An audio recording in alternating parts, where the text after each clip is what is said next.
What's up and welcome back to my channel. Now today I'm going to be giving a review for the film Mission Impossible Dead Reckoning Part 1. Now this is a spy action film and the 7th film in the Mission Impossible in the series or franchise. Now Tom Cruise does return as Ethan Hunt, and his team of IMF members have to confront like this AI, which they are calling like entity. I think that's what they call it, entity.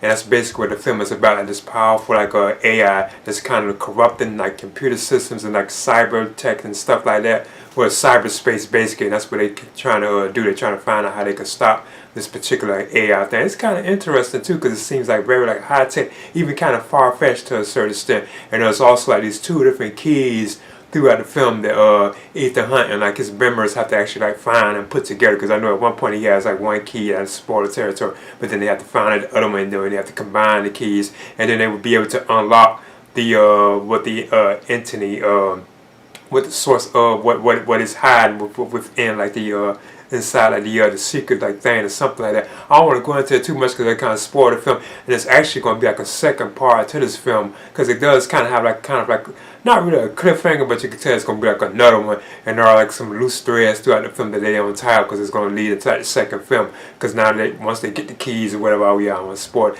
they will have to use them for, in the second film to like some kind of way. Now this film is directed by Christopher McQuarrie. And you know, he did like a couple of the other Mission Impossible films. And you have like the cast members like Ving Rhames, he returns as Luther Stickell. And you have Simon Pegg as Benji Dunn, so both of them return. Then you have Rebecca Ferguson as Isa Falls.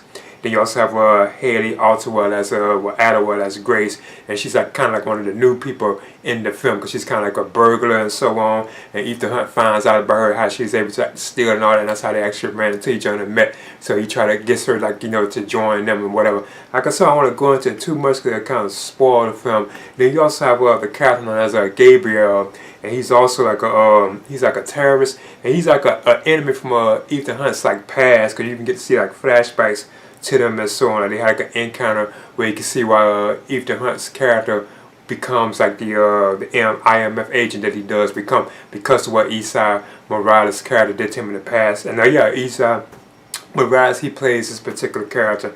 Now there's like other people you could touch on. Like, I could touch on like Paris. She's like a French assassin, and she works with Gabriel. I thought her character was kind of cool, because she's played by I think Palm Clementif. I think that's how you pronounce it. But I did think her particular character was pretty cool. And you also have Eugene, who returns back in the film. He's played by Henry Czerny. And, you know, he's like the director of IMF and so on. And Cary Elwes, he's also in the film too as Dillinger, and he's like the director of the National Intelligence. Now his role is kind of limited. Like Cary Elwes, you don't really see him in the film too much. You don't really have too much screen time, and I know that's spoiled territory too as well. I also think like the character of Gabriel, played by Isa Morales, it's like something about, I feel like his character could have been strong, because he's like the antagonist of the film, like the villain of the film. I do still feel like his could have been like more stronger. Like he is kind of like deadly, so he could fight and all that kind of stuff. But I still thought we would get to see like something like more from him. He's actually on the screen a lot, but it's like I feel like his character, like his villain, could have been like developed more or something like that. And I don't want to go into it too much, because you know it's gonna be like another film anyway. But all the other characters I thought were pretty cool, like the chemistry between like Luther and like Benji and all them kind of characters that I thought was kind of funny, because they always have to guide Ethan through like his missions, tell him what to do. They provide him with like his gadgets and so on like that. Now I thought some of the action scenes in the film, they could be kind of like overly long, but I don't think it was really nothing that really I don't know, they were like entertaining. They were still like a decent, but I don't know, they weren't just as good as like some of like the previous films in my opinion. I thought it was like just okay, but it was still like a well put together like a film. And like I said, that's basically what most of the film is about, them trying to get the keys to put together so they can find out the location of the entity or something like that. I think that's how they pronounce it. And of course, you know, I don't want to go into talk too much, because it's all about like this submarine that the film opens with, like the submarine that opens at the beginning of the film that's like sunk by like a missile, and it lands like the bottom of the ocean, because it's like under all this like frozen ice or whatever. Because you can tell, oh yeah, I just leave it like that. But overall, the film, it was still pretty entertaining. I think they did say this is like the longest Mission Impossible too, if I'm not mistaken, because this is the first of a two-part film ending too, because this was supposed to end the Mission Impossible film series, like the second part, but now I'm hearing rumors that they're talking about like another one after part 2 of this one.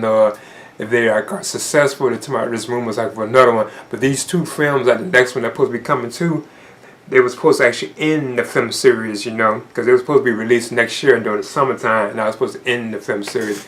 But I thought overall, I thought Tom Cruise is awesome as always, like in his role as Ethan Hunt and so on. And like I said, like, I thought some of the action scenes, I thought they were okay. At times they seemed kind of like they're kind of being humorous and kind of like silly, but they were okay. I still felt the film could have been better, but you could tell they plan on wrapping things up with the second film, so I think that's why a lot of stuff felt kind of like, you know, like flat or wasn't like complete and stuff like that. But overall, I think at the end, I ain't gonna lie, I really do feel like this was like a C. But I'm gonna give a Mission Impossible Dead Reckoning Part 1, I'm gonna give it a B-, cause I still had a good time. I thought it was still enjoyable, you know. I thought I liked some of the characters in the film and so on. I thought some of like the humor and all that was kind of cool. Like I said, the action scenes, it's like you feel like you really couldn't take them like too seriously, because they kind of had too much like humor in it. It's like you did not suspect certain people to die and all that kind of stuff, like respect them to die.